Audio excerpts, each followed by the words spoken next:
Südamlikud tervitused, armsad valgusolendid ja tere tulemast Valguse kanalile. Mina olen Kaia-Liisa Reinut ja täna me räägime rahust ja eelkõige sisemisest rahust.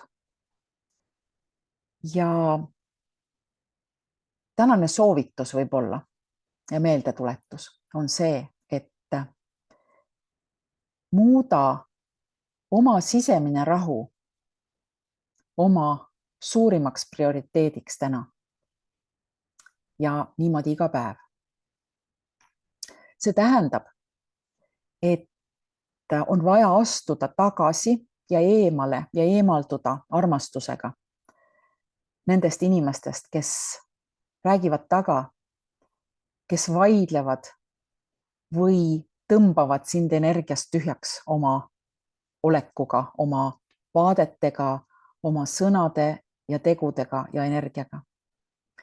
Ja see tähendab ka seda, et meil igalühel on vastutus vältida neid kohti, mis tunduvad pingelised, kaootilised või raske energiaga.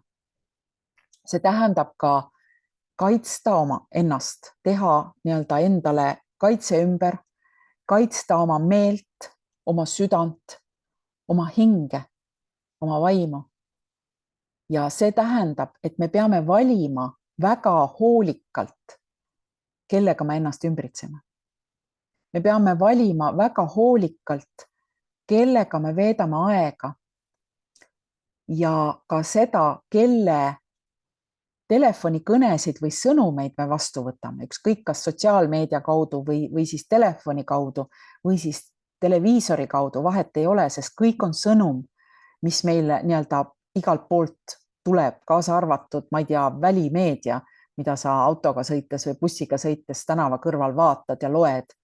Et tee valik, mida sa lased oma energia välja, oma teadvusesse, oma alateadvusesse eelkõige. Et see tähendab seda, et sa teeksid selle valiku ja valiksid targalt ka sellised need uksed, kus sa oled nõus läbi minema ja kust mitte. Nii et täna selline meeldetuletus.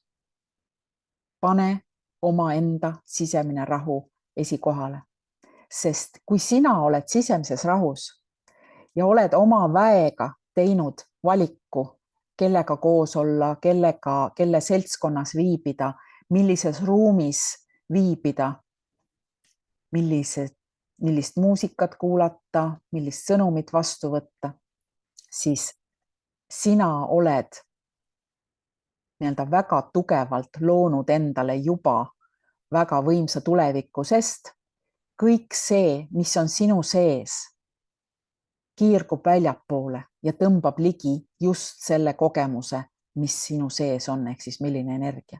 Ja kui sees on sisemine rahu, siis sa saad tõmmata puhta lehena ligi kõike seda, mida sa tegelikult ihaldad, vajad ja naudid.